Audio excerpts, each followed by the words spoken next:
बिस्मिल्लाहिर्रहमानिर्रहीम। ये कल डेरा इस्माइल खान में हमारे डेरा टाउन के थाने के एक चेक पोस्ट है, कुती चेक पोस्ट। उस पे हमारी पुलिस एसएचओ और इंचार्ज चेक पोस्ट जो है उन्होंने इंफॉर्मेशन बेस पे कार्रवाई की है। एक वीगो डाला बलूचिस्तान से असलहा और कारतूस वगैरह स्मगल किया जा रहा था। ये एक बैनुल सूबाई स्मगलिंग का एक ग्रुप है, एक गैंग सा बना हुआ है जो एक सूबे से दूसरे सूबे तक ये अपना असलहा और इन चीज़ों की स्मगलिंग वगैरह में मुलव्वस होते हैं। इनमें 2 बंदे कल अरेस्ट हो चुके हैं। इसमें एक बलूचिस्तान का रहायशी है, अब्दुल मालिक इसका नाम है, और दूसरा है लहंगू का है, वो मेहराब उसका नाम है।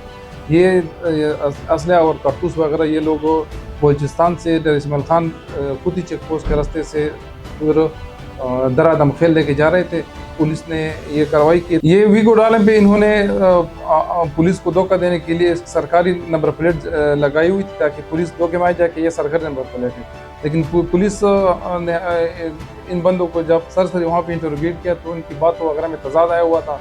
तो इस वजह से इनको जब चेक किया गया तो मजीद इसके खुफिया खाना और तकरीबन 15,000 जो है वो M4 के कारतूस वो पकड़े गए और 8 इसके पिस्तौल वगैरह हैं जो इस वीगो डाले के खुफिया खाने में इन्होंने रखे हुए थे। ये पुलिस की तरफ से एक बड़ी कार्रवाई है और इंशाल्लाह हमारे इस तरह कार्रवाई हम मुसलसल इसमें वो मजीद वो इसमें वो करेंगे, तेज़ी लाएंगे और इस तरह के ग्रुपों को और गैंगों को हम बेनकाब करेंगे।